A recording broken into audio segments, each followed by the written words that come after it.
Living creations becoming children of God. BD number 6114.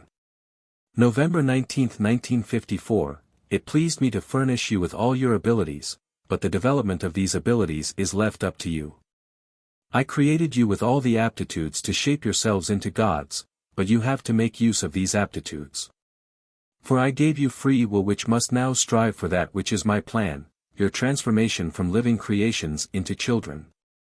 This is something I cannot accomplish by virtue of my power, as then free will, the characteristic of divinity and perfection, would be excluded. Thus all prerequisites for becoming God's children are in place, only free will has to step into action now.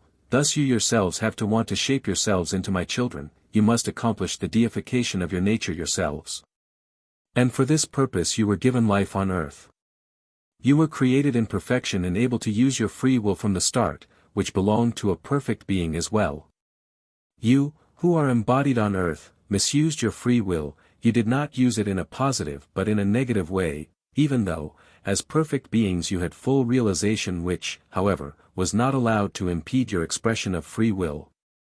You voluntarily chose a different Lord and turned away from me. In other words, you voluntarily forfeited the perfection which characterized your divine nature by not resisting ungodly thoughts and cravings, by taking pleasure in them and thus excluding the principle of love, the epitome of perfection, and you thereby also distanced yourselves from me, the eternal love.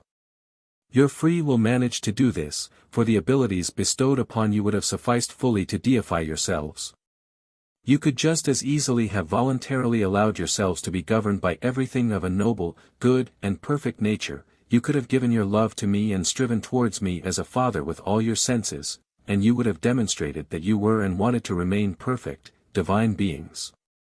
Thus you fell of your own free will, which subsequently had to accept the consequences, to reach from the abyss, under far more difficult conditions, the previous pinnacle again. Sooner or later you will have to pass this required test of will, therefore you had to travel an infinitely long path because you had sunk so infinitely low as a result of your own fault. Yet I helped you out of this abyss because in your weakness you were incapable of achieving it on your own. However, I constrained your previously free will in order to prevent you from falling back. You took the path through the works of creation with your will bound until you reached the stage of a human being. But now you have been given back your free will and must face having to take the test of will again. The same task is expected of you all over again, to deify yourselves voluntarily, and that is only possible if you transform yourselves into love, if you change your inherent selfish love into unselfish neighborly love, if you make the principle of love the guiding principle of your intentions, thoughts and actions. You have the ability to do so, but you must develop it yourselves.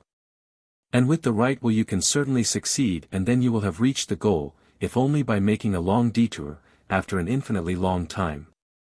However, it is possible for you to fail and once again not pass the test of will, then you will have to linger for an infinitely long time in a state of imperfection and far away from me again.